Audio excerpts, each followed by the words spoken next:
Olá, gente! Mais uma vez estamos aqui para falar sobre saúde. Dessa vez a pauta é saúde do homem. Lembrando que estamos aí, Novembro Azul, mas durante todo o ano é a oportunidade de cuidar da saúde, sem dúvida. A Cambé está sempre preocupada com isso.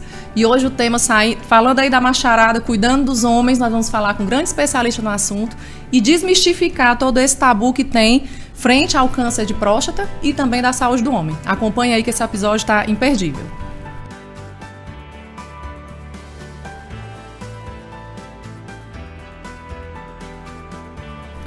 Olá, agora é para valer esse bate-papo. Estamos aqui com o Dr. Aurilo Rocha, que ele é médico formado pela Universidade Federal do Ceará, é diretor clínico da Oncovi e NOC, um grande parceiro da CAMED nesse segmento de oncologia, de um acompanhamento multidisciplinar para a temática da oncologia. Então, doutor, olha, hoje é para a gente quebrar tabu, tá certo? Falar de saúde do homem, a gente sabe que a macharada fica com aquela vergonha, toda aquela dificuldade de acompanhar, né, de se cuidar, mas hoje a gente vai ter que desmistificar isso, tá certo? Aceita esse desafio comigo?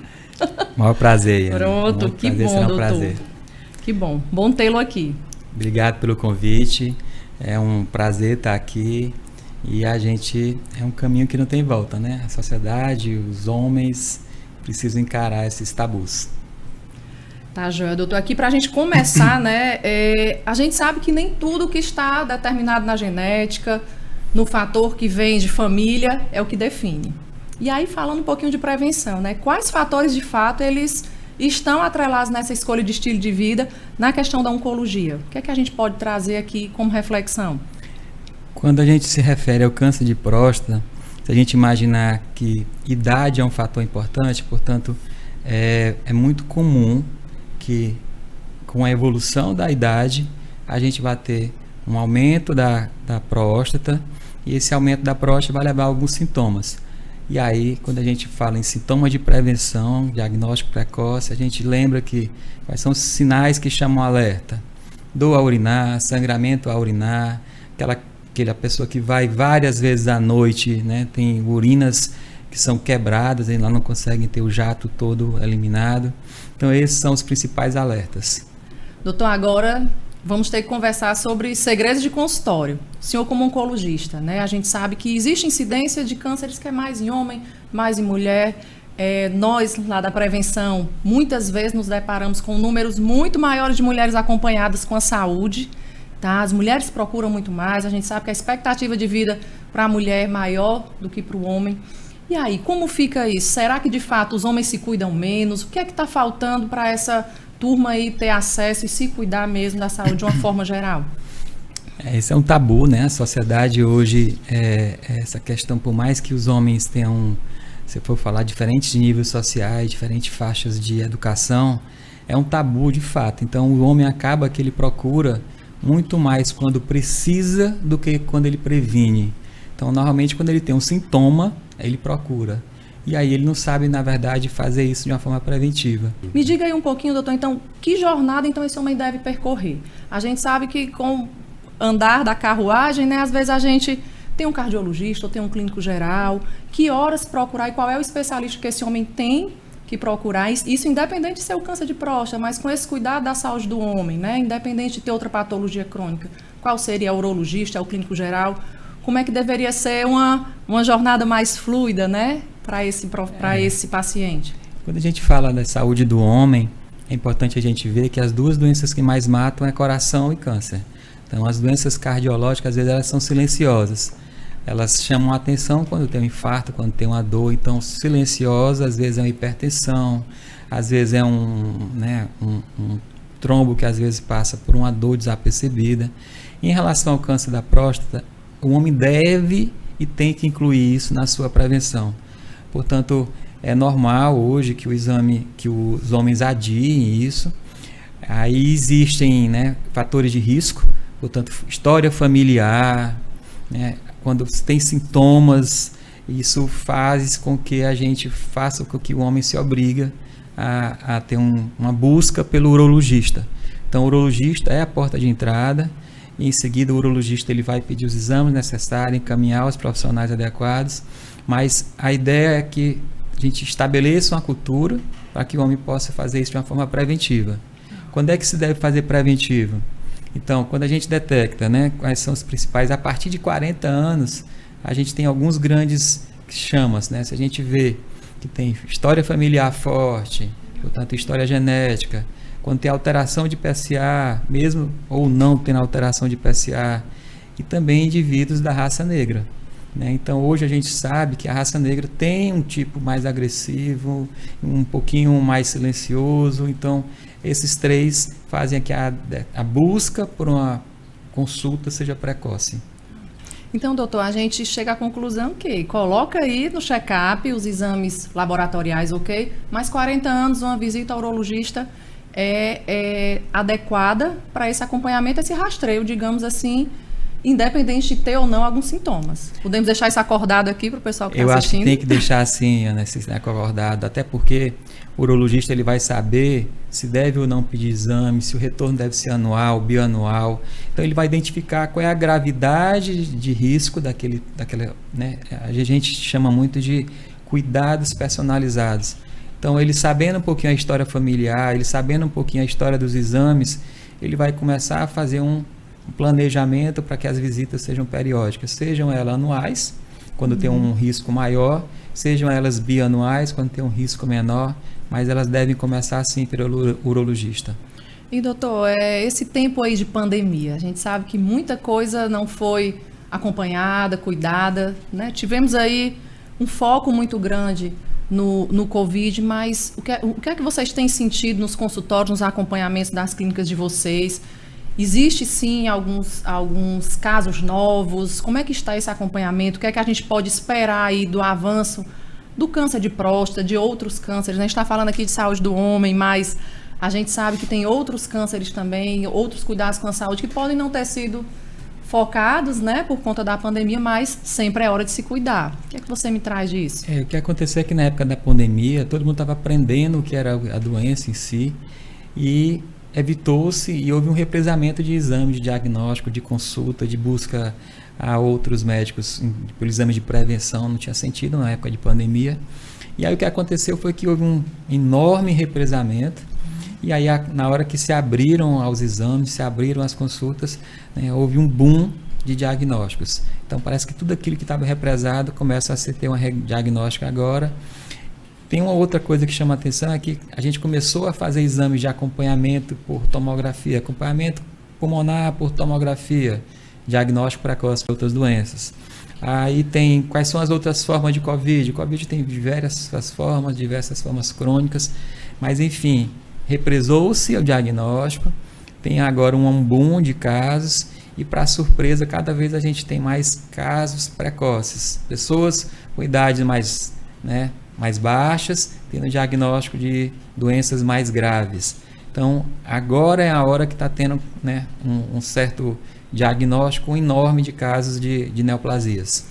E, doutor, assim, o caminho é sempre cirúrgico, o caminho é sempre tratamento quimioterápico. Como é mais ou menos as oportunidades? O que é que você traz aí de tratamentos na linha do câncer de próstata? A gente sabe que o homem tem o preconceito, o estigma da impotência, né, de tudo isso. O que é que a gente espera dos cuidados com a saúde, dessa relação, do estilo de vida? O que é que ele adequa quando o paciente enfrenta o tratamento? Isso é interessante, né, porque há um tempo atrás a gente recomendava, né, a busca de screening precoce de câncer de próstata, fazia-se mais exames. E aí teve um grande estudo americano que mostrou que muitos exames precoces acabava diagnosticando câncer, mas uma doença inicial que podia ser que ela nunca se manifestasse. Mas hoje, uma nova atualização que mostrou pacientes de risco mais precoce, a partir de 40 anos, devem ser monitorados e o especialista, o urologista, vai definir os exames que vão fazer. Sejam biópsia, seja outros exames como ressonância para a próstata, mas é importante se procurar precocemente o urologista e a partir daí definir quais são os exames que serão feitos. Nem sempre é cirúrgico, às vezes se faz uma vigilância ativa e, né, a grande maioria é vigilância, mas porém um percentual dos casos eles são de exame sim, de diagnóstico, de biópsia. A gente tem um grande trauma que é cada vez mais a gente tem pessoas em idade ativa, portanto menores de 70 anos, com doenças que são avançadas, graves, que a gente não consegue mais ter cura. A gente faz simplesmente tratar de uma forma paliativa. E aí entra também a família, né? Que precisa estar envolvida nesse tratamento, nesse acompanhamento, trazendo um pouquinho a experiência de vocês, né? Do atender em equipe multidisciplinar, o atender em jornada. Como que vocês veem esse papel, o suporte da família, muitas vezes do ambiente de trabalho, dos amigos, nesse percorrer até a cura, né? Ou até a melhora também? A gente está aprendendo, né, que o consultório ele extrapola a área médica. Ele precisa estar uma equipe, essa equipe ela seja multidisciplinar, ela precisa de um cuidado nutricional, precisa de uma psicóloga perto. Por mais que a gente ofereça, às vezes, o próprio paciente, não, eu estou bem da cabeça, não quero psicologia, não. Então, isso é uma abordagem, às vezes, que não é nem só para o paciente, é para a família. Né? Então, as famílias elas precisam entender quem é o responsável. Às vezes, o próprio doente ele quer ser o responsável, porque é o gestor da conta, é o gestor da casa, mas a gente precisa, né, ter uma rede de apoio para que esse paciente se sinta seguro, que ele possa também, de vez em quando, baixar a guarda e pedir ajuda à família. E a equipe multidisciplinar ela sempre consegue ter uns olhares mais diferentes e uma atenção mais diferente também. Isso é muito bom, né? Enquanto CAMED a gente sabe que temos bons referenciados para esse tipo de atendimento, e isso faz uma diferença maior. Aqui eu tenho um ponto, já para a gente percorrendo aqui para o final do nosso episódio, falar um pouquinho então sobre os fatores que interferem no estilo de vida. A gente sabe que não é só para o câncer de próstata não, mas a gente está falando principalmente de que da saúde do homem como um todo. A gente sabe que o homem, já falei aqui, lá na clínica a gente já sabe, normalmente vão mais mulheres do que homens, mas nós temos aí um grupo muito, muito importante, que são os nossos associados, que estão na ativa, que são bancários, muitas vezes preconizam aí o trabalho do que o seu autocuidado. Se a gente pudesse aqui passar uma linha, né? Qual é aquele comportamento, aquele perfil que é favorável para a saúde mesmo? A gente sabe da atividade física. Aqui eu coloquei aqui na minha pauta a questão do cigarro, do álcool, né? São drogas lícitas, mas o que isso interfere também para o câncer e para outras condições? Acho que a gente tem né, os fatores que a gente sabe que já são bem estabelecidos, né? Qualidade de vida é seja a dieta, portanto, obesidade, sobrepeso, ela impacta, aumento de incidência de câncer. A gente sabe que a atividade física é importante para uma série de doenças, como também para o câncer. A atividade física ela melhora tratamento, ela melhora prevenção, ela melhora funções vitais, função cardíaca, função, né, se for dizer função pulmonar. Então a atividade física ela é essencial. A questão do álcool, a gente sabe que o álcool é promotor de vários tipos de doenças, né? E aí, isso para não falar de intensidade. Tabagismo também tem várias consequências de outras doenças que são tipo câncer de cabeça e pescoço, câncer de bexiga, câncer de próstata. Então, são vários tipos de câncer diferentes que o tabagismo faz, e essa questão de saúde mental também é importante. E muitas vezes o homem não pensa, né, muito nisso. Pensar em família pode ser mais fácil, como a gente conversou aqui também, né, doutor? E já caminhando aqui pro final desse bate-papo, eu acho que vale a pena a gente pensar, né, que a prevenção não é só para a saúde do homem, é para a saúde da mulher também, é para a saúde de um grupo familiar, do grupo dos nossos beneficiários da CAMED também, doutor. Assim, muito obrigado por trazer esses esclarecimentos. Eu acho que às vezes a gente fala aqui de câncer, né? Por muito tempo a gente não gostava nem de ouvir a palavra câncer, mas a gente tem que pensar como uma oportunidade de cuidar da saúde mesmo. Foi muito bom bater esse papo sobre isso. Eu queria então que, aproveitando um pouquinho, fala um pouco da Oncovi, da NOC, que são clínicas que são credenciadas da CAMED, atendem em Fortaleza e que promovem esse acompanhamento para o paciente em oncologia. Bom, a Oncovi e o NOC são clínicas irmãs, são parceiras, são complementares, tem serviço que tem e acaba... Se a gente for falar do NOC, o NOC tem fisioterapia, o NOC tem urologia, tem a oncologia, tem hemato, tem vacina, né? Então, tem o Hospital Dia, que são super importantes numa rede de cuidados. A ideia é deshospitalizar e aí, caso precise, usam alguma das redes que a gente tem.